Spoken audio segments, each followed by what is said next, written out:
সাকিব তামিম মুখোমুখি দাঁড়িয়ে আম্পায়ার গাজী সোহেলের সঙ্গে তর্কে জড়ালেন বিশ্বসেরা অলরাউন্ডার। নীরবে দাঁড়িয়ে দেখলেন দেশসেরা ওপেনার। তামিমের আউটে রনির উদ্দেশ্যে সাকিব দিলেন করতালি। দুর্ভাগ্যজনক আম্পায়ার্স কলের আউটে রাগে ক্ষোভে মিরাজ দিলেন ব্যাটটাই ফেলে। সৌম্যকে তাতিয়ে তুলে হ্যাটট্রিক বাউন্ডারি হজম রনির। গোটা বাংলায় উত্তেজনা, সাকিব তামিম দ্বৈরথ বলে কথা। বিপিএল এর দ্বিতীয় কোয়ালিফায়ার শুরুতেই বরিশাল অন ফায়ার। আসসালামু আলাইকুম সুপ্রিয় দর্শক বন্ধুরা, অবশেষে টানটান উত্তেজনার মধ্য দিয়ে এবারে বিপিএল আসরের ফাইনালে পৌঁছে গিয়েছে দুইটি দল। দর্শক বন্ধুরা, এবারে বিপিএলে বিশেষ করে সাকিব এবং তামিম ইকবালের ম্যাচগুলোকে কেন্দ্র করে দর্শকদের ব্যাপক আগ্রহ ছিল এবং সেই সাথে একের পর এক টানটান উত্তেজনাপূর্ণ ম্যাচ হয়ে উঠেছিল। দর্শক বন্ধুরা, এবার শেষ পর্যন্ত সাকিব আল হাসান সেমিফাইনালে এসে তামিম ইকবালের কাছে হেরে গিয়েছেন এবং সেই সাথে এই ম্যাচে ব্যাপক টানটান উত্তেজনার হয়েছিল দর্শক বন্ধুরা। এবং সেই সাথে সেমিফাইনালের ম্যাচে নানা সময় নানা টানটান উত্তেজনার মধ্য দিয়ে শেষ পর্যন্ত বরিশাল ফাইনালে পৌঁছে গিয়েছে। তো দর্শক বন্ধুরা, আপনাদের মাঝে সেই সকল টানটান উত্তেজনাপূর্ণ কিছু প্রতিবেদন তুলে ধরেছি। আপনারা সেই সকল প্রতিবেদনগুলো দেখলে অবশ্যই বুঝতে পারবেন আসলে এই ম্যাচটি কতটুকু গুরুত্বপূর্ণ এবং কতটুকু টানটান উত্তেজনাপূর্ণ ছিল। তো দর্শক বন্ধুরা, চলুন আমরা সেই সকল বিষয়গুলো জেনে নিই।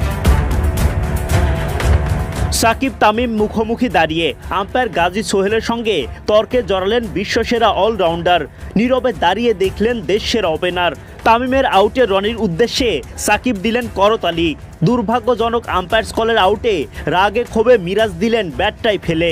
সৌম্যকে তাতিয়ে তুলে হ্যাটট্রিক বাউন্ডারি হজম রনির। এমন ঘটনাবহুল ম্যাচে সিনিয়র মুশফিক লড়াই করলেন এক প্রান্ত আগলে রেখে, সাথে মিয়ার্স সৌম্যদের কার্যকরী অবদান। সাকিবদের ঘরে ফিরিয়ে বরিশালে লঞ্চ নিয়ে ফাইনালে দক্ষ সারেং তামিম ইকবাল খান। তার আগে অবশ্য বরিশালে লঞ্চকে পাড়ি দিতে হলো উত্তাল নদীপথ। আবু হায়দার রনির করা একটা বলে মিরাজ স্কুপ করতে গেলে আম্পায়ার ক্যাচ আউটের সিদ্ধান্ত দেন।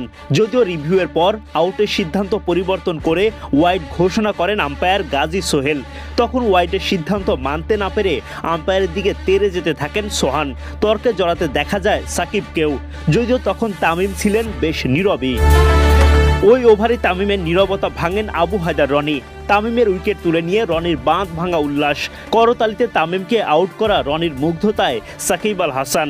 তামিম 10 রানের বেশি করতে পারেননি। মেহেদী হাসান মিরাজ শিকার হন আম্পায়ার্স কলের দুর্ভাগ্যে। ফিল্ড আম্পায়ার আউট না দিলে হয়তো উইকেট হারাতে হতো না রিভিউ নেওয়া মিরাজকে। তাই তো ড্রেসিং রুমে ফেরার পথে মেজাজ হারান এই ব্যাটার। রাগে ছুড়ে ফেলেন নিজের হাতে থাকা ব্যাটটাও।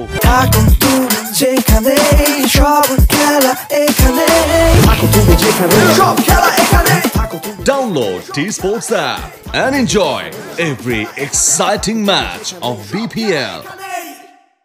বিপর্যয়ের মুখে সৌম্যকে নিয়ে দলের হাল ধরেন মুশফিকুর রহিম। টানটান উত্তেজনার ম্যাচে আবু হায়দার রনির একটা জোরালো থ্রোতে পায়ে আঘাত পান সৌম্য। তবে তিনি মেজাজ হারাননি, মুখে কোনো জবাব দেননি। পরের বল থেকে টানা 3 বাউন্ডারিতে জবাবটা দেন ব্যাট হাতে। প্রথমে ছক্কা, তারপর জোড়া 4। ছন্দে থাকা সৌম্যর শটে চোখ জুড়ায় ভক্তদের। যদিও সেই ছন্দ তিনি বেশিক্ষণ ধরে রাখতে পারেননি। অতি আগ্রাসী হতে গিয়ে স্ট্যাম্পিংয়ের শিকার সোহানের হাতে। আগ্রাসী উদযাপন মোহাম্মদ নবীর। 22 রান নিয়ে ফেরেন সরকার। মাঝে কাইল মেয়ার্সের 15 বল থেকে 28 রানের ক্যামিও। দায়িত্বশীল মুশির কাঁধেই জয়ের পথ সুগম করে বরিশাল। কিছুটা চ্যালেঞ্জ এলেও শেষ পর্যন্ত জয় বরিশালেরই। দারুণ জয়ে মেগা ফাইনালে তামিম মুশফিকরা। জমজমাট ম্যাচে ফাইনালে ওঠার লড়াইয়ে টস জিতে সাকিবদের বিপক্ষে বোলিংয়ের সিদ্ধান্ত তামিম ইকবালের। বোলিংয়ে নেমে মোহাম্মদ সাইফুদ্দিন দেখান ঝলক। রংপুর ওপেনার শেখ মেহেদী ক্যাচ দেন মুশফিকুর রহিমের হাতে। যদিও আম্পায়ার তাতে সাড়া দেননি শুরুতে। মেহেদী হাসান মিরাজ ক্যাপ্টেন তামিমকে আশ্বস্ত করেন নিশ্চিত ক্যাচ। মিরাজের ওপর ভরসা রেখে তামিমও নেন রিভিউয়ের সিদ্ধান্ত।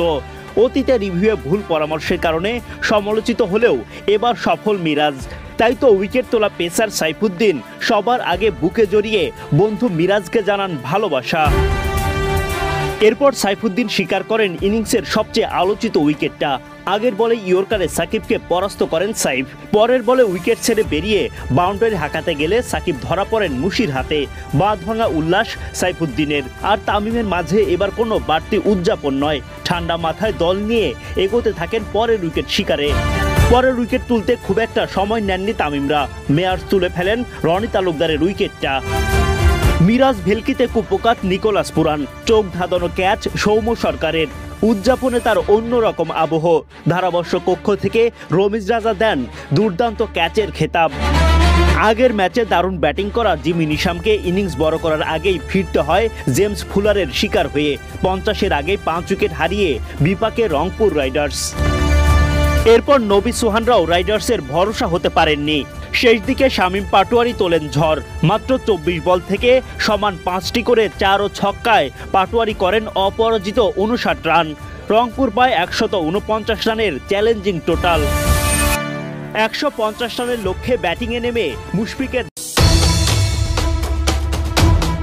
সাকিবের ওপর বিশ্বাস রেখেছেন ফ্যানরা। হারিয়ে যাওয়া সাইফুদ্দিনেই তামিম ইকবালের আস্থা। এই পেসার বাঁধন হারা। ফরচুন বরিশালের উঠানে উৎসবের ঘন ঘটা। সাইফুদ্দিন যে নিয়েছেন সাকিব আল হাসানের মূল্যবান উইকেটটা। গুরুত্বপূর্ণ ম্যাচে মাথা নিচু করে মাঠ ছাড়লেন মহাতারকা। কাপ্তান তামিম এদিন ক্ষুরধার। মনোবল বাড়িয়েছেন সবার। ডিআরএস নেয়ায় তার বিচক্ষণতা।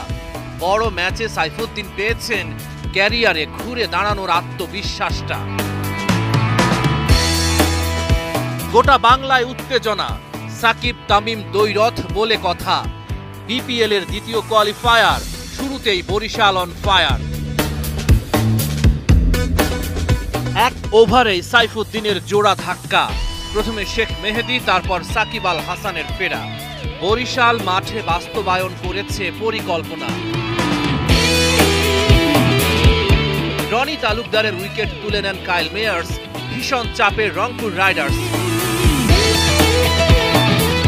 পাওয়ার প্লেতে মোটে 26 রান রংপুরের বোর্ডে, সাথে 3টা উইকেটও হারিয়েছে। পরিস্থিতি সামলাতে পারেননি নিকোলাস পুরান।